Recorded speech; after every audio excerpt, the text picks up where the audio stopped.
Hello everybody, welcome back to another brand new video. Today is a special video that you guys and I wanted to do. I just hadn't gotten to it for a little bit because I needed to still flip this thing.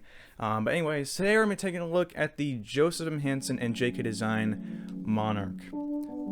Very exciting video, and a knife that I'm really excited to talk about, so let's get started.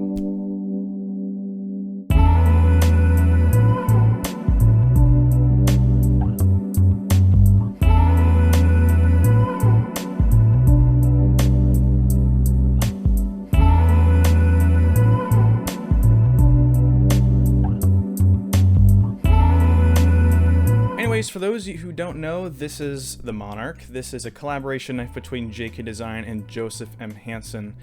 This knife was designed by JK Designs and manufactured by Joseph M. Hansen, but again, they both had their own little touch on this thing and make sure that everything was nice and el primo before it was shipped out to the loyal customers that they have basically a ton of now. Both of them since then have done a bunch of other stuff. Joseph M. Hansen is still designing really cool looking knives. Recently, everyone's been wanting to know what he's done with the Solo project. JK Design is doing his own butterfly knife. Did I just say butterfly knife unironically? Balisong. Please forgive me those who hate butterfly knife as much as I do. He has been developing his own knife called the Orca.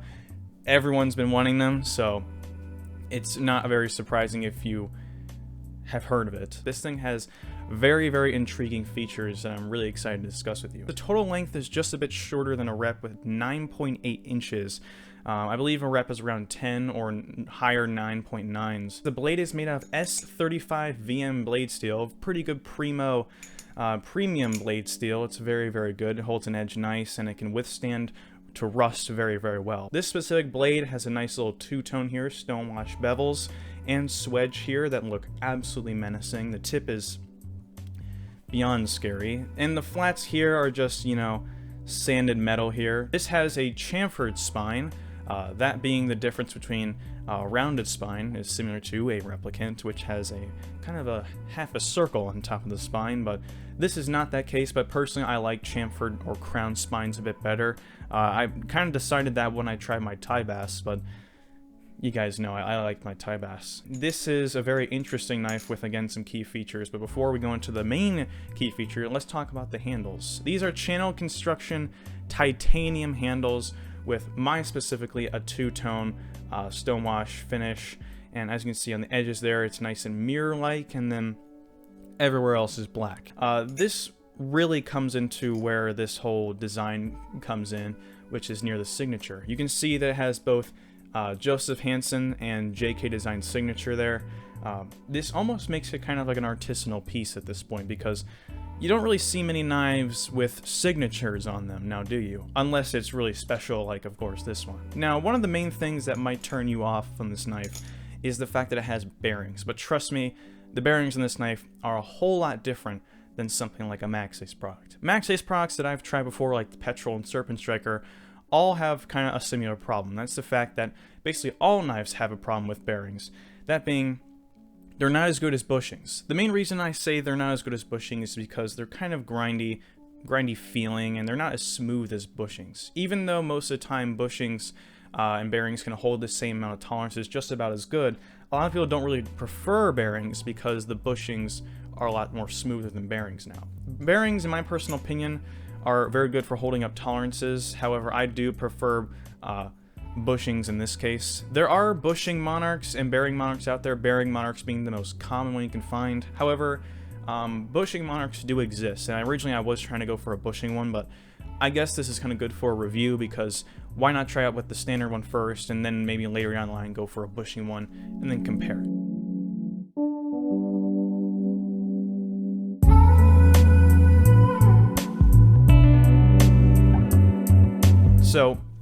So far, with my experience with the bearing Monarch, these bearings are a whole lot different than any bearing that I've tried before. The first most important thing is I didn't realize that these were bearings. Well, I knew it was a bearing Monarch when I got it, but it was so strange feeling. The first thing I noticed was how smooth it was. This really doesn't feel like bearings at all. It feels like bushings. This does not have washers in it, but for some apparent reason, it's buttery smooth. I mean, the swing on this thing looks like it's on a bushing knife. Like, it looks bushing driven, but it doesn't feel like bearings. It feels like bushings. They're very good bearings, and you probably shouldn't be immediately turned off to the knife. I know bushings are a lot more desirable when it comes, especially comes to the Monarchs. I mean, these bushing Monarchs hold higher value than the bearing ones, but the bearings are still very good, and I think everyone should probably try some bearings every now and then. One of the main key features about this knife is the design, specifically the pinsless design. You may notice up here that there is rather lack of a Zen pin, or rather lack of a Tang pin, something along the lines of that. The reason that is because it's pinsless. There's no pins anywhere in this knife. The way this works is the blade is specifically constructed along with the handle to contact each other at the right angle, and this allows the handles to stay apart like that. One of the biggest concern I had when the Monarch, when I first heard of the Monarch and how this construction worked, is it going to last as long as Zen pins or Tang pins? The reason I was concerned about this is because ever since I've seen the Monarch, I've heard a bunch of cases about people having handle slapping and it just wearing down a lot faster if you flip this thing frequently. And I'm not gonna say that that isn't a thing, because it is. It's a scary thing. And personally, how much this knife costs, or how much this knife holds value for, it's kind of scary that one day, eventually, the handles might slap. The construction, now that I've flipped it, feels a lot more durable, and it may hold up a bit longer than I thought originally. It still is definitely a bit concerned that it might collapse eventually, but JK Design has eventually improved those designs over time, not on the Monarch, unfortunately, but on things like the Orca. Instead of it being completely flat top, he's decided to put kind of like a similar Zen pin nipple that like maybe keeps the handles apart a bit better and prevents it from collapsing in on itself like some Monarchs I've seen. And along with the bushing system, it looks like a very good flipper.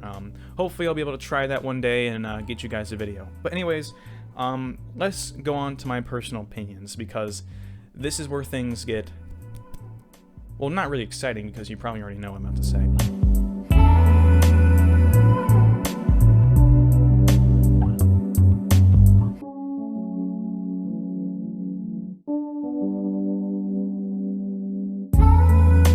So the Monarch, in my personal opinion, when I flipped this thing for the first time, really exceeded my expectations. This went beyond my expectations because I was very scared, one, that it was going to collapse, and I thought the bearings were going to make it suck. But this exceeded my expectations, and this is probably now my favorite flipper that I've ever owned. Compared to the EX10, they both feel similar in weight. Maybe the Monarch is a bit heavier, but personally, I don't really think that matters that much, as long as it's not too heavy or not too light. Personally, I think the Monarch is up there with the EX10 on some of the favorite flippers that I've ever flipped. In fact, this may be even better because this kind of has a better design. I personally like the better design. This just looks like a really menacing art piece. This knife is very, very good. As I said before, it exceeds my expectations. And I was very, very happy with this knife when I received it, and it just continues to constantly just prove me wrong whenever I doubt this thing. It does come at a hefty price. Again, the market value for these was $1,000 retail, but secondary value, you're looking at around $1,200, depending on what your knife looks like. The more customized it gets, the more likely it's going to be more expensive. And also, what kind of pivot system it has. If it has bushings, it's mostly going to be around $1,400. Bearings are still at around the $1,200 mark. So if you're looking to buy a similar flipper to this, I really haven't found one, because this one is just so good. It's in a kind of a league in its own.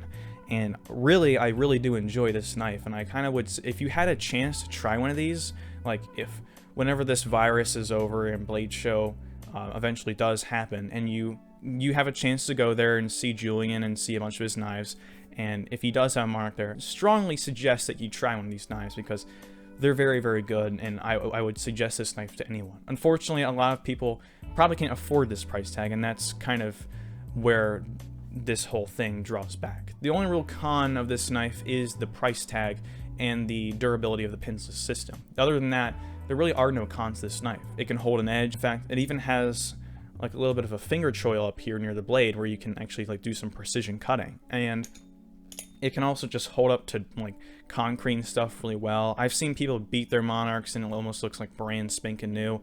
Like I said in the EX10, it combines both a professional and performance flipper with an artisanal piece that you want to just sit there, and that's it. Anyways, thank you guys for watching. I hope you did enjoy this little video. I'm gonna try and do some B-roll shots today. I just really do recommend this knife, and I was very excited to talk about it. Unfortunately, I didn't get to this video as quickly because I still wanted to develop my opinions on it.